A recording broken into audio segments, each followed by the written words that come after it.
దేవుని నక్షత్రములకు పైగా నా సింహాసనం హెచ్చింతును. ఉత్తర దిక్కునున్న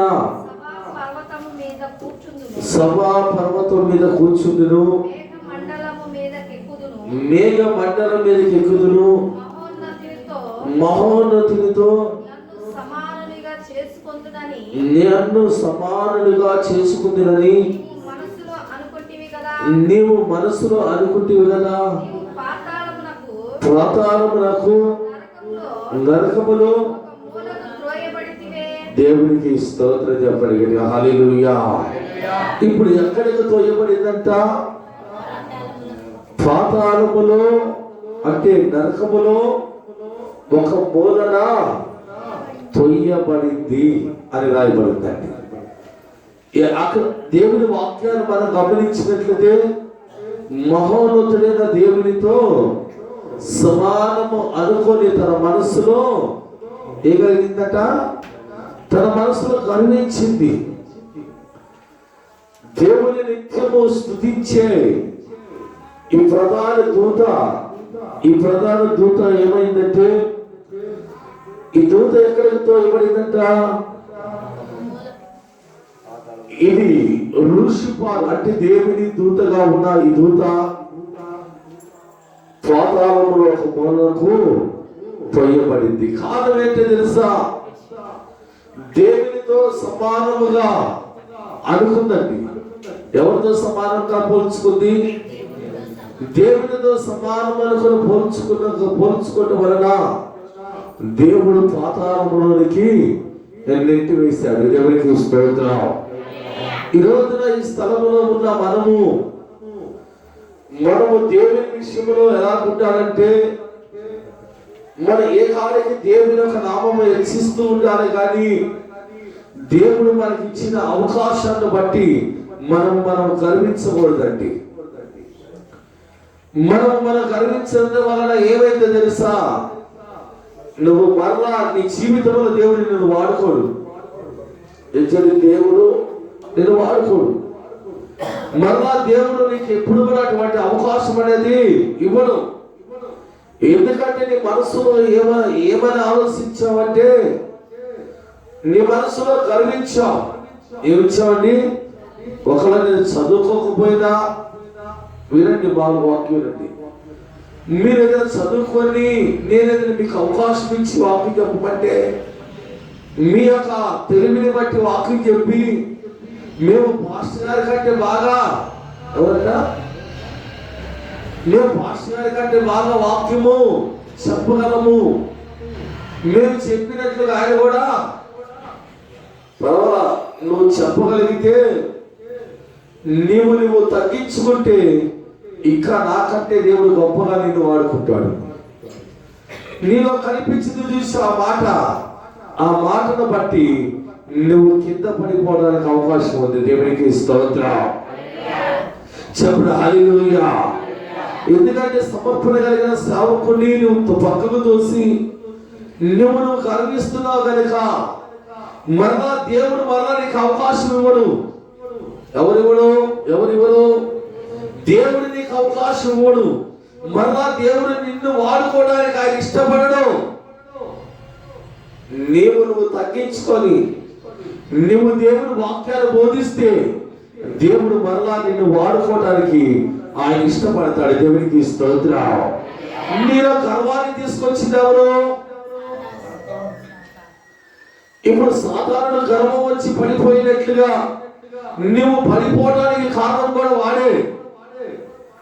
సాధారణ నీ హృదయాన్ని కఠినపరిచి నీ హృదయంలో గర్వాన్ని కాగజేశాడంటే, ఆ గర్వం వచ్చి నువ్వేమంటే తెలుసా? ఇదిగో నేను చూడు అంటే నేను నన్ను అనే స్థితిలోకి నువ్వు వెళతావు. అప్పుడే నువ్వు యేసయ్యను చూపించవు, యేసయ్యను గొప్ప చేయవు. నువ్వు గర్విస్తావు, నువ్వు గొప్పగా మాట్లాడతావు. నాకంటే తెలిసిన వాడు ఎవడు కూడా ఏదంట, నాకంటే తెలిసిన వాడు లేడని నువ్వు మాట్లాడటం ప్రారంభిస్తావు. దేవునికి స్తోత్రం చెప్పండి హల్లెలూయా. ఎందుకంటే నీ జ్ఞానాన్ని బట్టి నువ్వు మాట్లాడతావు కనుక, నీ యొక్క ఆలోచన బట్టి నువ్వు నడుస్తావు కనుక, నీవు ఏం చేస్తున్నావో నీకే అర్థం కాని స్థితిలో నువ్వు ఉంటావు కనుక, నువ్వు ప్రతి మాటను కూడా దేవుడు దాన్ని తొలగిస్తాడు. నీవు మాత్రం దేవునిలో వెతకలేక సతికల పడిపోతావు. దేవునికి స్తోత్రం. చెప్పండి హల్లెలూయా. దేవుడు గొప్ప దేవుడు అండి. ఆయనకు మాత్రమే అధికారం ఉంది. ఎవరి మీద అధికారం ఉంది ఆయనకి? ఆయన దేవుని వాక్యం మనకు తెలియచేయబడుతున్న మాట, ఆ యొక్క దురాత్మలను అంటే ఆ దూతలను పాతాళంలో నెట్టే అధికారము దేవునికి తప్ప ప్రపంచములు ఎవరికి కూడా ఉందా? ఉందండి? లేదండి. కొంతమందిని బోధిస్తున్నారు. ఆ బోధ ఎలా ఉంటుందో కూడా మనుషులకు అర్థం కావట్లా. ఆ బోధిస్తున్న వాళ్ళ మనుషులు కూడా ఆలోచన చేయటం లేదండి. దేవుని వాక్యం మనకు తెలియచేయబడుతుంది. భూమి మీద గాని పరలోకమందు గాని ఆయనకు అధికారం ఉంది. వాటిని శాసించే అధికారము యేసు క్రీస్తు ప్రభువానికి తప్ప ఇంకెవరికి కూడా లేదండి. దేవునికి స్తోత్రం. చెప్పండి హల్లెలూయా. చూడండి, వాక్యాన్ని చూద్దాం. త్వరగా చూడండి, త్వరగా వాక్యాన్ని చూడండి. 2వ పేతురు 2వ అధ్యాయము 4వ వచనాన్ని చూడండి. దేవదూతలు పాపము చేసినప్పుడు దేవుడు వారిని విడిచిపెట్టగా పాతాళము లోకమందలి కాటిక చీకటి గల ఎక్కడికి? కాటిక చీకటి బిలములకు తోసి తీర్పుకు కావిలిలో ఉంచబడుటకు వారిని అప్పగించిన దేవునికి స్తోత్రం. ఇప్పుడు దేవుడు ఏం చేశాడంట? వాడు పాపము చేస్తే ఆ యొక్క పాతాళములోనికి వారి నుంచి వారికి తీర్పులకు కాపులుగా ఉంచాడంట. అంటే వాటిని బంధించగలిగిన అధికారము, వాటిని శాసించగలిగిన అధికారము యేసుక్రీస్తు ప్రభువారికి తప్ప ఇంకెవరికి కూడా లేదండి. యేసుక్రీస్తు ప్రభువారి అధికారము కలిగిన దేవుడు. యేసుక్రీస్తు ప్రభువారే, ఆయనకు మాత్రమే అధికారం ఉంది. ఆయన నామాన్ని ఉచ్చరించగా సాతాను శక్తులు గడగడా. నువ్వు దర్గాలకు అడగపోయిన బావు లేకపోయినా ఏదైనా దేవతలు చుట్టూ తిరిగిరా పోతాయా? ఇంకా యేసు ప్రభువారు ఎందుకండి? ఎక్కడైనా ఉన్నాయా మాట అంటే? ఎక్కడ కూడా లేనే లేదు. వాటిని శాసించగలిగిన అధికారము యేసుక్రీస్తు ప్రభువారికి తప్ప మరి ఎవరికి కూడా లేదు. దేవునికి స్తోత్రం. యూదా పత్రిక 6వ వచనం. మరియు తమ ప్రధాన తత్వమును నిలుపుకొనక తమ నివాస స్థలమును విడిచిన దేవదూతలను మహాదినమున జరుగు తీర్పు వరకు కటిక చీకటిలో నిత్య పాశములతో ఆయన బంధించి భద్రము చేసిన దేవునికి స్తోత్రం. చెప్పండి హల్లెలూయా. ఏం చేశారంటే వాటిని బంధించి భద్రము చేసిన. ఎందుకో తెలుసా? దేవుని వాక్యం వింటున్నప్పుడు దేవుని బిడ్డలారా మనం ఆలోచించినట్లయితే ఆయన సర్వశక్తి కలిగిన దేవుడు. వారికి ఇచ్చిన ఉన్నతమైన స్థానాన్ని బాగొట్టుకున్నారు. ఏం బాగొట్టుకున్నారంటే వాళ్ళు? ఆ దేవతలు ఏం బాగొట్టుకున్నారంటే ఆ ఉన్నతమైన స్థానము, అధికారాన్ని బాగొట్టుకొని వారు ఆకాశము నుండి భూమి మీద తొయ్యబడి ఎక్కడికి వెళ్ళారంట? పాతాళంలో ఒక మూలన. ఎక్కడంటే ఈ స్థానం? పాతాళంలో ఒక మూలన కూర్చున్నారండి. కారణం ఏంటి తెలుసా? వారికి ఇచ్చిన ఆ ప్రాధాన్యతను వారు విడిచిపెట్టారు. ఈ రోజున దేవుడు నీకు ఇచ్చిన ప్రాధాన్యతను విడిచిపెట్టితే, దేవుడు నీకు ఇచ్చిన ప్రాముఖ్యమైన దాన్ని నువ్వు విడిచిపెట్టి నువ్వు దేవునికి వ్యతిరేకంగా జీవిస్తే, అదిగో ఆ దేవదూతలు కానీ ఒక మూల కూర్చున్నట్లుగా నువ్వు కూడా ఆ మూలకి వెళ్ళిపోతావు. దేవునికి స్తోత్రం. ఎక్కడికి వెళ్ళిపోతావు నువ్వు? నీవు కూడా ఆ మూలకు తొయ్యబడతావు. కారణం ఏంటి తెలుసా? నీకు ఇచ్చిన ప్రాధాన్యతను, నీకు ఇచ్చిన గొప్ప భాగ్యాన్ని నువ్వు కోల్పోయావని దేవుని వాక్యం మనకు తెలియచేయబడుతుందండి. దేవునికి స్తోత్రం. చెప్పండి హల్లెలూయా. నీకు కలిగిన స్థానం, సంఘములో నీకు కలిగిన స్థానం, దేవుడిలో కలిగిన గొప్ప ప్రాధాన్యతను, ప్రభు నీకు ఇచ్చిన అధికారాన్ని కోల్పోతే నిన్ను పలకరించేవాడు కూడా ఉండడు, నీకు సహాయం చేసేవాడు కూడా కనిపించరండి. దేవుడిచ్చిన ప్రాధాన్యతను కోల్పోతున్నావు.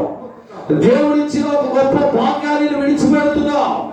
దేవుడు నీకు ఇచ్చిన ఆ గొప్ప ధన్యతను కోల్పోతే ఆ దేవదూతలు ఏ మూలకు తొయ్యబడ్డాయో నీవు నేను కూడా ఎవరైనా సరే ఆ మూలకు తొయ్యబడతారండి. దేవునికి స్తోత్రం. దేవుడు మనకి ఇచ్చిన అధికారాన్ని బట్టి, దేని బట్టండి? దేవుడు నీకు ఒక అధికారాన్ని ఇచ్చాడు. ఆ అధికారాన్ని నువ్వు కోల్పోకూడదు, అధికారాన్ని నువ్వు పోగొట్టుకోకూడదు. దేవుడిచ్చిన అధికారాన్ని నువ్వు కలిగి దేవుని నామమును బట్టి నువ్వు ప్రార్థిస్తూనే ఉండాలి. అలా ప్రార్థన చేయడం వలన దేవుని నీ జీవితంలో ఇంకా కార్యాలు చేయటం ఏం చేస్తాడండి? దేవుడు కార్యాలు చేయటం ప్రారంభిస్తాడు. దేవునికి స్తోత్రం. చెప్పండి హల్లెలూయా, హల్లెలూయా. దేవుడు మనుషులతో నివాసం చేస్తాయా? దేవుడు కాదండి, దెయ్యాలు మనుషులతో నివాసం చేస్తాయా? చెప్పండి. హల్లెలూయా, చెప్పండి హల్లెలూయా. చూడండి మత్తయి సువార్త 12వ అధ్యాయము 43వ వచనం చదవండి. అపవిత్రాత్మ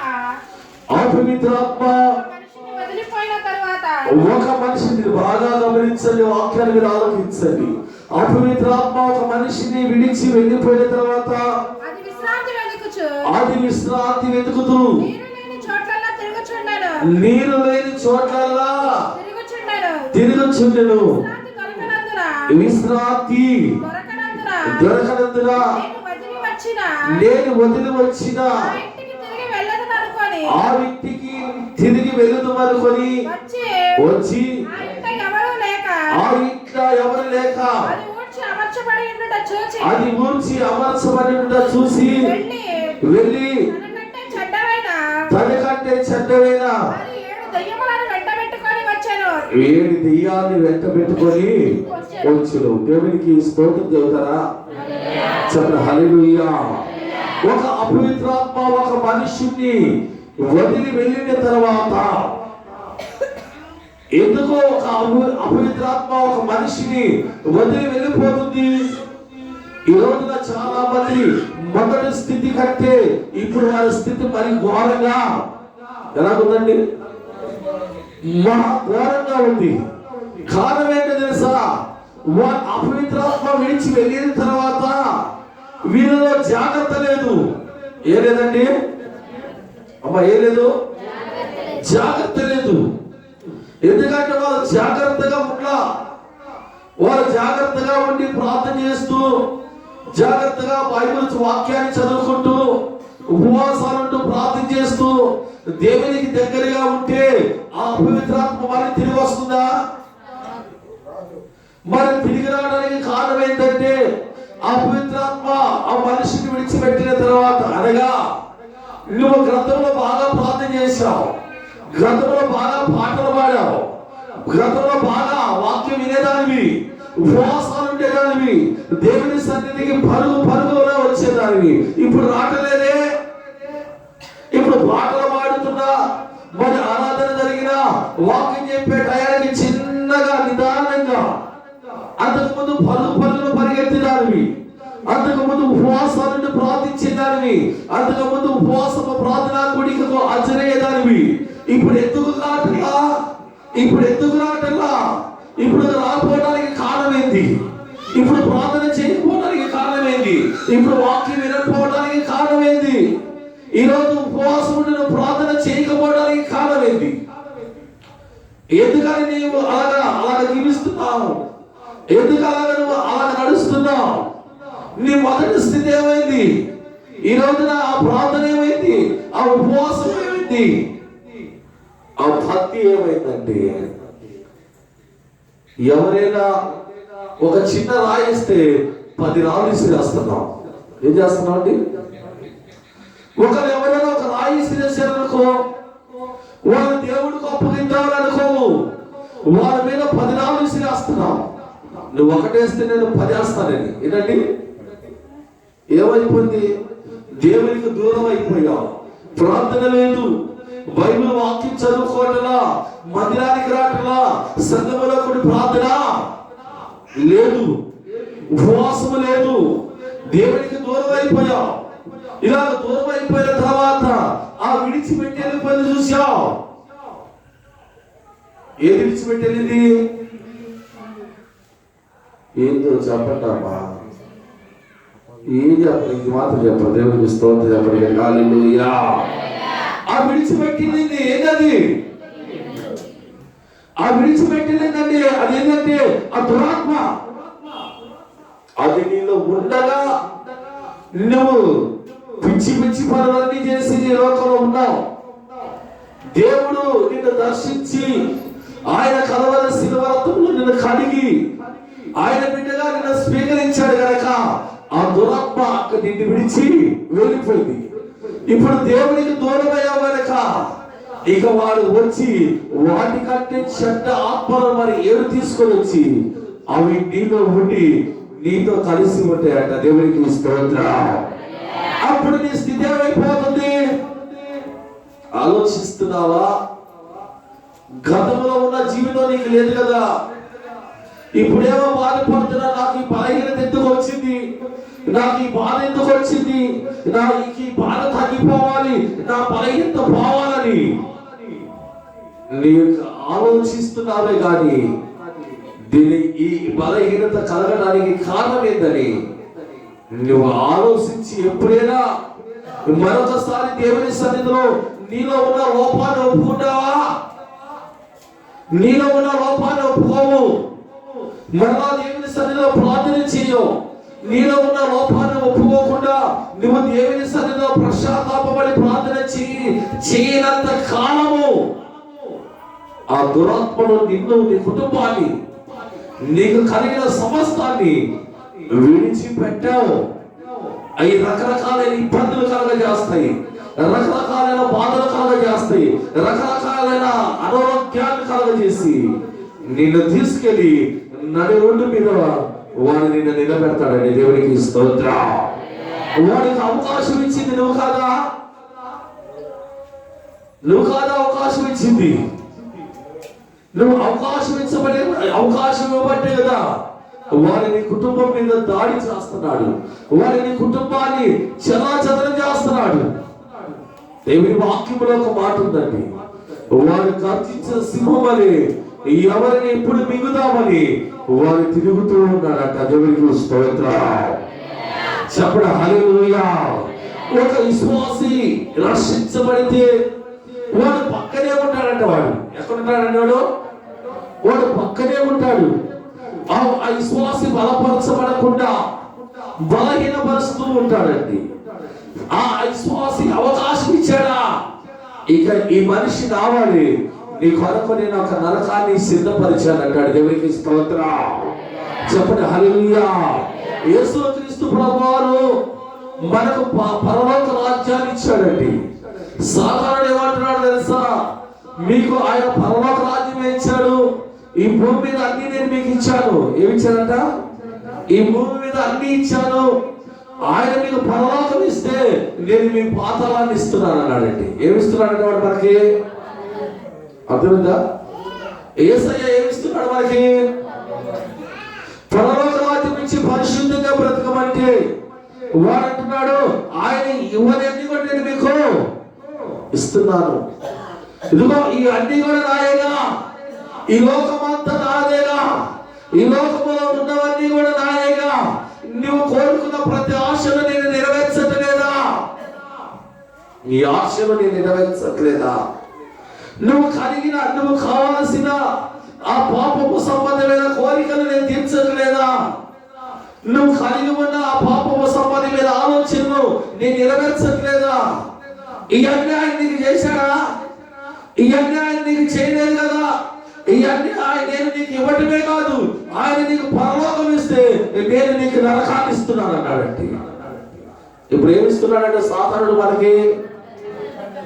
చెప్పండి దేవునికి స్తోత్రం, చెప్పండి హల్లెలూయా. వాడి సైన్యం ఎక్కువైపోతుంది, వాడి సైన్యం పెరిగిపోతుంది. దేవుడి ఆశయము ఇదిగో పాతాళము ఖాళీ చేయబడాలి, పరలోకాన్ని నింపబడాలని ఆశపడుతుంటే సాతానుడు ఆశ ఏంటి తెలుసా? పరలోకము ఖాళీ చేయబడాలి, పాతాళము నింపబడాలంట, పాతాళము నింపబడాలంటే. అందుకని దురాత్మలు మనుషులతో ఏం చేస్తానంట? కాపురము ఉంటుందండి. సిగ్గేసింది కొన్ని స్థలాల్లో నేను పోయినప్పుడు. శ్వాసం అయింది, కాపురము చేస్తున్నావు, సిగ్గనిపించలా. పైకి మాత్రం అయ్యో మేము భక్తులు వాడిని, మేము బాగా ప్రార్థన చేసేవాళ్ళం, మరి ఎందుకుంది నీలో దెయ్యం, ఎందుకుంది మీలో దురాత్మ, ఎందుకు పని చేస్తుంది? నువ్వు ప్రార్థనా జీవితం లేకపోవడం వలన వారు నిన్ను విడిచిపెట్టట్లేదు. దేవునికి స్తోత్రం, చెప్పండి గట్టిగా హల్లెలూయా, హల్లెలూయా, హల్లెలూయా. విశ్వాసులు దురాత్మలతో ఎలా ఉండాలంట? ఎలా ఉండాలి? చాలా మంది పాస్టర్ గారు చేస్తున్నాడు, మనం కూడా ఏదండి చెప్పండి శ్రద్ధగా చేయగలిగే హల్లెలూయా, చెప్పండి హల్లెలూయా. అది కుదరని పని, అది కుదిరే పని కానీ కాదు. చూడండి వాక్యాన్ని నేను చూపిస్తా, త్వరగా చూడండి. అపోస్తలుల కార్యములు 19వ అధ్యాయము, అపోస్తలుల కార్యములు 19వ అధ్యాయం 19వ అధ్యాయము 12వ వచనం కానీ చదవయ్యా. 19:12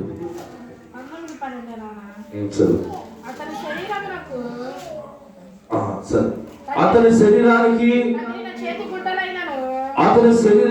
తగిలిన చేతి గుడ్డలైనను మణికట్లైనను రోగులు యొద్దకు తెచ్చినప్పుడు ఏమైనా రోగములు వారిని విడిచిను, దెయ్యములు కూడా వదిలిపోవును.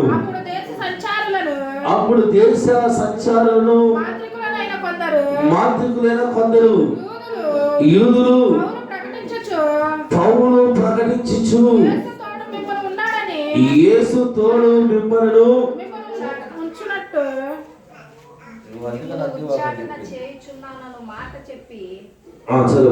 దెయ్యములు పట్టిన వారి మీద ప్రభువైన యేసు నామమున ఉచ్చరించుటకు పూనుకొనిది. యూదులైన స్కేవాయులు, ఒక ప్రధాన యాజకుని కుమారులు 7 అలాగా చేయించుంది. అందుకు ఆ దెయ్యము నేను యేసును గుర్తెరుగుదును, పౌలును కూడా ఎరుగుదును గాని మీరు ఎవరని అడగగా ఆ దెయ్యము పట్టినవాడు ఎగిరి వారి మీద పడి వారిలో ఇద్దరిని లొంగదీసి గెలిచిన దేవునికి స్తోత్రం. ఎందుకంటే దేవుడు 11వ వచనంలో రాయబడిందండి, మరియు దేవుడు పౌలు చేత విశేషమైన అద్భుతాలను చేయించుచుండెను. ఎవరి ద్వారా చేయిస్తున్నాడంటే దేవుడు పౌలు చేయటంలా, దేవుడు చేయిస్తున్నాడు. ఈ రోజున కొంతమంది చేయడానికి ముందుకు వస్తున్నారు. అలాగ ముందుకు వచ్చిన వలన దేవుడు చేయించకుండా ఏ మనుషుడు కూడా ఏమి కూడా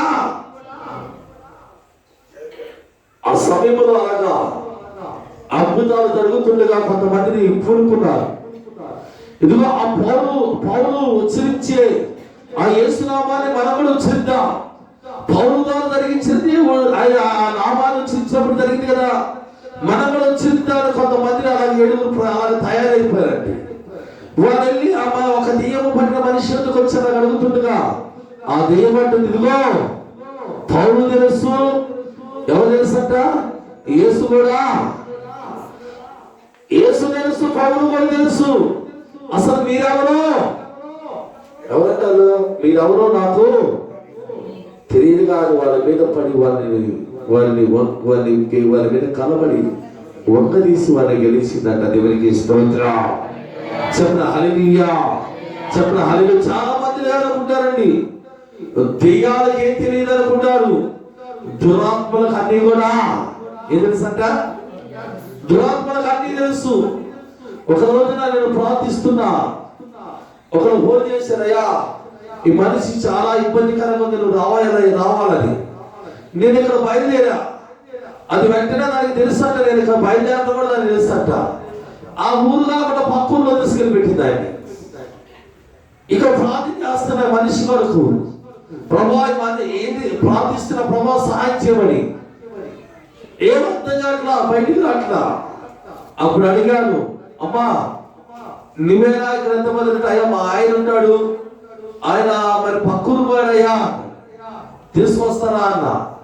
ఆయన ఒక మనిషిని పంపిస్తే వాడు రానంటున్నాడు. చివరికి వచ్చాడు. వచ్చిన తర్వాత ప్రార్థన చేస్తుంటే అంటున్నాడు, నువ్వు వస్తున్నావని తెలిసే నేను పక్కూరికి వెళ్ళాను అన్నాడు. దేవునికి స్తోత్రం. చెప్పిన హల్లెలూయా. అంటే వాడికి అంతా తెలుసు. ఈ రోజున వాక్యం వింటున్నప్పుడు దేవుని మీద మనం గమనించినట్లయితే దేవుడు అధికారాన్ని ఇవ్వాలి. ఆ అధికారం అనేది మనుషులు ఈ రోజున వాక్యాన్ని వారికి ఇష్టం వచ్చినట్లుగా ప్రకటిస్తున్నారు. వాళ్ళకి ఇష్టం వచ్చినట్టుగా వాక్యాన్ని వారికి అనుకూలపరుచుకుంటున్నారండి. ఈ రోజున దెయ్యాలాడున్నాయి, భూతాలాడున్నాయి.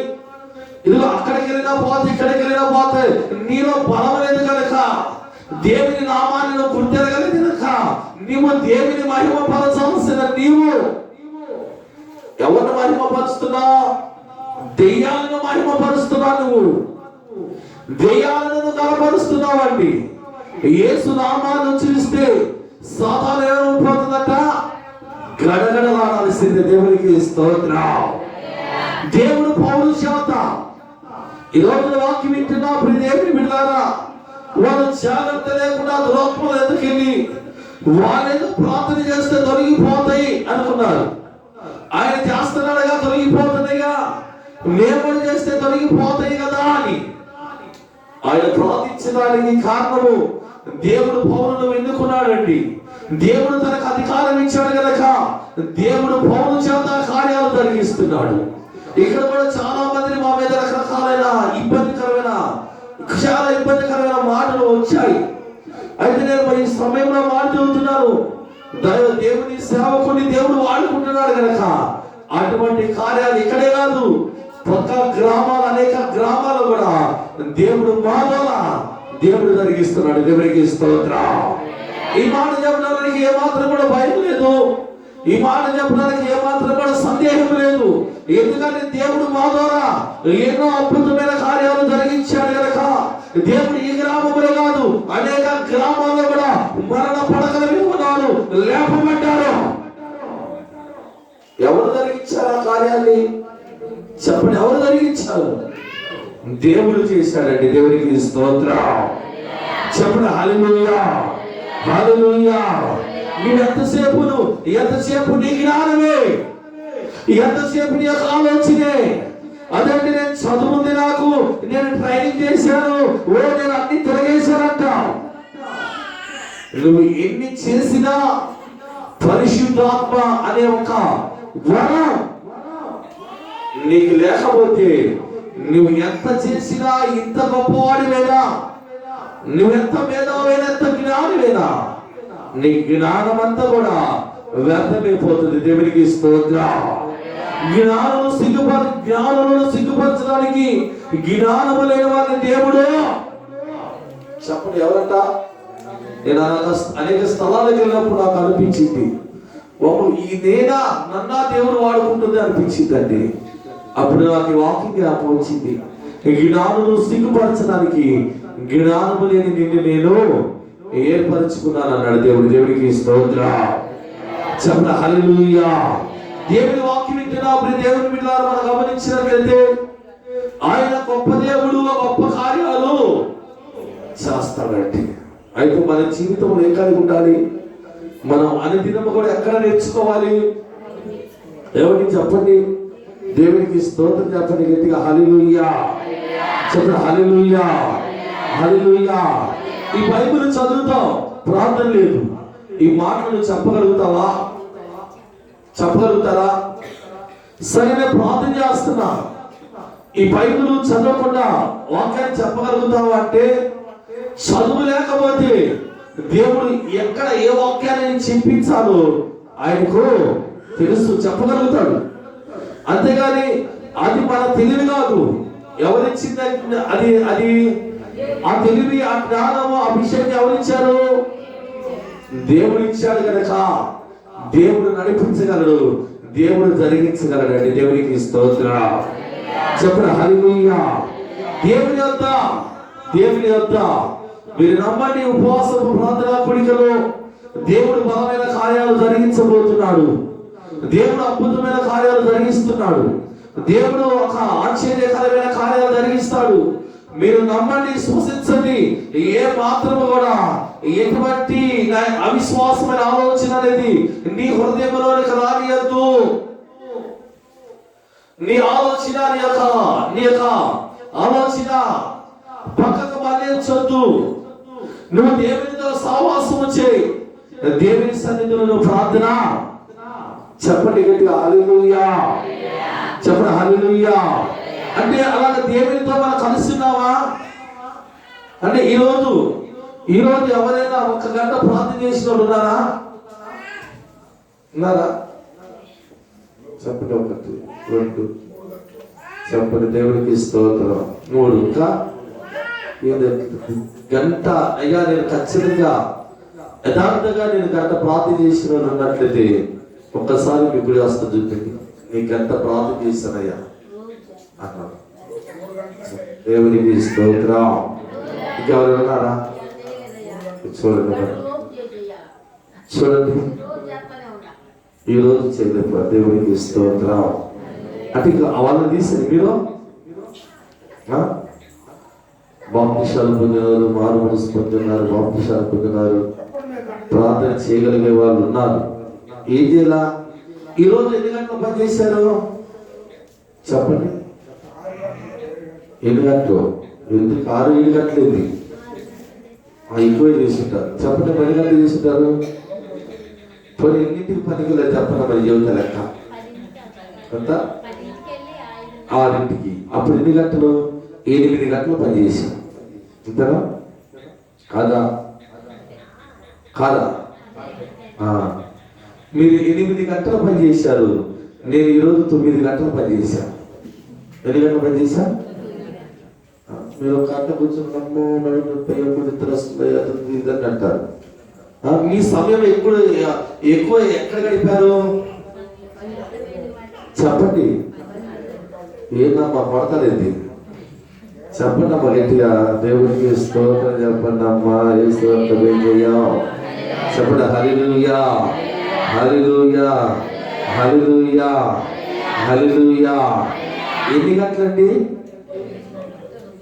చూడండి మరి ఎంత సమయం అంటే మన సాతానుడు మనం ఏం చేస్తున్నాడంట, మనకి భూ సంబంధమైన వాటి మీదకి ఆశ ఎంత వస్తాయి మనం పనిచేస్తే,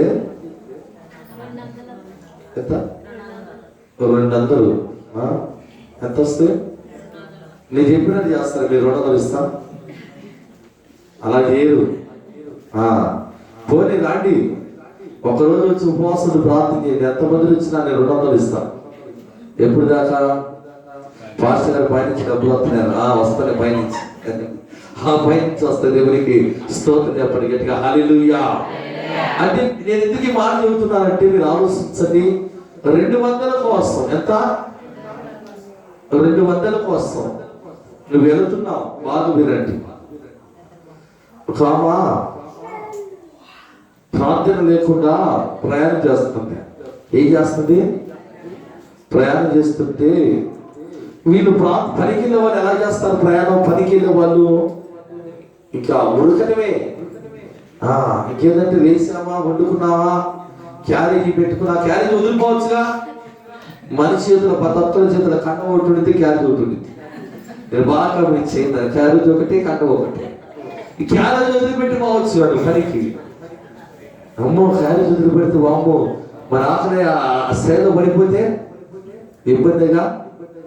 ఏం కూడా అతను బెదరగా ఇప్పుడు కూడా మనిషిగా రావా, అట్టించి ఇట్టించి ఆటో పోతుంది, అట్టించి వచ్చి గతకి మరి గుర్తుంది రాని. ఏం గుర్తుంది? ఒక ఆమె చచ్చిపోయిందండి, ఒక ఆమె చచ్చిపోయింది. ఎందుకంటే నేను ఎవరైనా చెప్పడానికి అంతా టీవీలో వెళ్తుంటుంది, ఎవరైనా చెప్పడానికి ఇంక ఎవరైనా ఉంది లేదు, జరిగిన తర్వాత చెప్పడానికి ఉంది. నర్సరాపేట కృష్ణపాలెంలో జరిగింది. ఒక ఆమె చచ్చిపోయింది. ఏమైంది? అక్కడికక్కడే చనిపోయింది. ఒక ఆమె చెయ్యి ఇరిగిపోయింది. ఏమైపోయింది? ఒక ఆమె కాలు ఇరిగిపోయింది. ఏందమ్మా అంటే పాస్టర్ గారు ప్రార్థన చేసుకోలేదంటే టైం లేదంట. దేనికి? మీరు చెప్పేది కూడా అలా ఉంది. నాకు ఎలా ఉంది? ప్రార్థన చేయడానికి చెప్పండి అమ్మా. ప్రార్థన లేకుండా ప్రయాణాలు ఏం చేస్తే ఎలా జరుగుతుంది? దేవుని పద్ధతి ఉంటుందా? దేవుని కాపుదల ఉంటుందా? నువ్వు ప్రార్థన లేకుండా ఎంతకాలం ప్రయాణం చేస్తావు? ఎంతకాలం ప్రయాణం చేస్తావు? నీవు చేసే ప్రయాణంలో నీవు భద్రత ఏమైనా ఉంటుందా అంటే అది గ్యారెంటీ లేనే ఉందా? చెప్పండి అమ్మా. అయ్యా పొలం వెళ్ళాడయ్యా, ఫోన్ వచ్చింది. అయ్యా పేటకి వెళ్ళాడయ్యా, ఎంతమంది నీ మాట తిరుగుతుంది లేదండి, తిరిగి రాదు. ఎందుకండి? గ్యారెంటీ లేని మన బ్రతుకుల కోసం, గ్యారెంటీ లేని మన జీవితాల కోసం మనం ఎంతగానో ప్రయాసపడుతున్నాం, కానీ శాశ్వతమైన రాజ్యం కొరకు మాత్రం మనం ప్రయాసపడలేకపోతున్నాం. దేవునికి స్తోత్రం. శాశ్వతమైన రాజ్యం ఏమో ఒక సంవత్సరం అంతా కష్టపడితే ఒక 40,000 50,000 సంపాదిస్తే 2 చేతులు బంగారం చేసుకోవచ్చుగా. తీసుకెళ్తావా? తీసుకెళ్ళిపోతావా? లేదా ఇలాగ సంపాదించి లేదా ఏదైనా కడుపు మార్చుకొని ప్రార్థన లేకుండా, కడుపు సరిగ్గా తినకుండా కడుపు మార్చుకుంటూ పని చేసుకుంటూ కష్టపడి రోగాలు తెచ్చుకుంటూ ప్రార్థన లేకుండా నువ్వు సంపాదించి ఏం చేసుకుంటావు? ఏదైనా ఒక వ్యాధి వస్తే దాన్ని బాగు చేసుకోవటం నీ చేత అవుతుందా? మన ఒకసారి ఒక నెల 2 నెలల క్రితం వర్షంలో నాకు ఒక ఫోటో వచ్చింది. చాలా బాగున్నాడు. వెంటనే అయ్యా ప్రార్థించేయండి అయ్యా, ఆపరేషన్కి 35 లక్షలు ఖర్చు అవుతుందంట. ఎంత ఖర్చు అవుతుందంట? దేవుడు కృప కలిగిన దేవుడు అమ్మా. ఈ రోజున నీవు నేను ఈ రీతిగా ఉన్నావంటే అది దేవుని యొక్క మహాకృప. దేవునికి స్తోత్రం. చెప్పండి హల్లెలూయా. నిన్న నాకు చాలా బాధేసింది. ఎప్పుడు? నిన్నంతా చాలా బాధేసింది. పాస్టర్ గారికి ఉపవాసం ఉండేసరికి ఆ గ్యాస్ స్టవ్ లేదు బాబు. ఇక్కడ గ్యాస్ స్టవ్ వల్ల ఇక్కడ మొత్తం పట్టేసి నొప్పి వచ్చేసింది పాస్టర్ గారు. నొప్పి వచ్చి ఆమె చాలా బాధపడుతుంది. నొప్పి తట్టుకోలేకపోతుంది. ఆమె బాధ చూసి మేమందరం కూడా బాధపడుతున్నాం. ఏం చేయాలో అర్థం కాదా. సరే హాస్పిటల్కి రమ్మంటే ఆమె హాస్పిటల్కి వచ్చాము కానీ కాదు. ఆమె అనేది శ్వాసంతో ప్రార్థన చేసుకుంటే దేవుడే నన్ను స్వస్థపరచు అంటే ఇక్కడ బాగా నొప్పి వస్తుంది, కూర్చోలేకపోతుంది, చాలా బాధపడుతుంది. నిన్న రాత్రి ఇక్కడ సాయంకాలం ప్రార్థన అయిపోతే వెళ్ళి నేను అన్నమాట, రేపు కల్లా దేవుడు నీకు మంచి ఆరోగ్యాన్ని ఇస్తాడు, దేవుడు సహాయం చేస్తాడు అన్నమాట. ఈ మాట అనగానే ఆ మంది నాకు దేవుడు ఇప్పుడు కూడా మంచి ఆరోగ్యం ఇస్తాడు కనుక నేను హాస్పిటల్కి వెళ్ళనయ్యా. దేవుడికి స్తోత్రం చెప్పండి హల్లెలూయా. తెల్లవారేసరికి ఆ నొప్పి లేదు, ఆ బలహీనత చెప్పడంతా తీసుకెళ్తా, హాస్పిటల్ తీసుకెళ్తా, ఎంతైనా ఖర్చు పెడతా. అంటే మనుషుల సహాయం కంటే ఎవరు సహాయం కావాలి అంటే వెళ్ళొద్దని నేను అంటున్నా. మనం ప్రార్థించాలి మొదటిగా, తర్వాత మనకున్న బలహీనతను బట్టి మన హాస్పిటల్కి వెళ్ళి చూపించుకోవచ్చు. దేవుడికి స్తోత్రం. దేవుడి చిత్తమైన తొలగిపోతుంది. లేదా ఏదైనా బలహీనత ఎక్కువగా ఉందనుకో ఖచ్చితంగా మనం వైద్యం చేయించుకోవచ్చు. వైద్యం ద్వారా కూడా దేవుడు స్వస్థపరుస్తాడండి. దేవుడికి స్తోత్రం చెప్పండి హల్లెలూయా. దేవుని వాక్యం వింటున్నప్పుడు దేవుని బిడ్డలారా మనం గమనించినట్లయితే నువ్వు ఈ భూ సంబంధమైన వాటి వరకు ప్రయాసపడుతున్నావు. ఈ భూ సంబంధమైన వాటిని విడిచిపెట్టండి, పర సంబంధమైన వాటి వరకు ప్రయాసపడండి. ఇదిగో నువ్వు దేవుని రాజ్యంలో ప్రవేశిస్తావు. అక్కడ బంగారు ఏముందంట, బంగారు వీధులు ఉన్నాయి, అక్కడ బంగారు భవనాలు ఉన్నాయి. దేవుని రాకడ సమీపిస్తుంది కనుక మీరు జాగ్రత్త, సమయం లేదు. ఇంకా ఈ భూ సంబంధమైన వాటి కొరకు మీరు కష్టపడి వాటి కొరకు మీరు ప్రయాసపడుతూ దేవుని మర్చిపోతే ఇదిగో ఆ దేవుడు ఆ దూతను ఆ యొక్క దురాత్మలు ఆ మూలకు నెట్టినట్లుగా నీవు కూడా ఆ మూలకుతో ఇవ్వబడతావు. దేవునికి స్తోత్రం చెప్పండి హల్లెలూయా. దేని కొరకు మనం ప్రయాసపడుతున్నాం? దేవుని వాక్యం వింటున్న మీరు ఆలోచించండి. దేవుని వాక్యం వింటున్న మీరు ఆలోచన చేయండి. ఆయన గొప్ప దేవుడు. ఇదిగో ఆయన వెంబడిస్తే దేవుడి యొక్క మహా కృప ద్వారా మనం నడిపించబడతా. నువ్వు ఏ మాత్రమే అవకాశం ఇచ్చావా వాడు సాతానుడు నిన్ను విడిచిపెట్టడండి. దేవునికి స్తోత్రం. వాడిని జయించాలంటే మనం ఏం చేయాలి చెప్పండి, ఏం చేయాలి? దేవుని వాక్యంలో ఒక మాట ఉందండి. ఏముందంట? మన యొక్క పోరాటం ఎవరితో? చెప్పండి అమ్మా. దురాత్మల సమూహముతో. ఆకాశ మండలంలో ఉన్న దురాత్మల సమూహమా ఒకటా? చూడండి, ఆ సమూహం అంతా కూడా నీ మీదకి వచ్చి అవి నీ మీద పోరాటం చేస్తాయండి. నువ్వు వాటిని ఎదిరించాలి, వాటి మీద నువ్వు పోరాటం చేయాలి. దేవునికి స్తోత్రం. అయితే నువ్వు వాటి విషయంలో పోరాటం చేస్తున్నావా? ఇప్పుడు నీకు బాగా అనిపించింది, జాగ్రత్త. దేవుని సేవకుడుగా మరొకసారి నేను హెచ్చరిస్తున్నా. దేవుని సేవకుడుగా దేవుని ఆత్మతో నింపబడి మరొకసారి నేను హెచ్చరిస్తున్నా. ప్రార్థనా జీవితాన్ని నువ్వు కోల్పోతే నువ్వు చాలా ఇబ్బంది పడే రోజులు వస్తాయి. ప్రార్థనా జీవితాన్ని నీలో కలిగి లేకపోతే నువ్వు ఎంత ఏడ్చినా నీకు కలిగిన నష్టాన్ని మాత్రం నువ్వు పూడ్చుకోలేవు. ఆ నష్టం రాకముందే నువ్వు ఏడకముందే జాగ్రత్త. ఏం పడాలి నువ్వు? చెప్పండి హల్లెలూయా. చెప్పండి హల్లెలూయా. హల్లెలూయా. నువ్వు జాగ్రత్త పడాలి.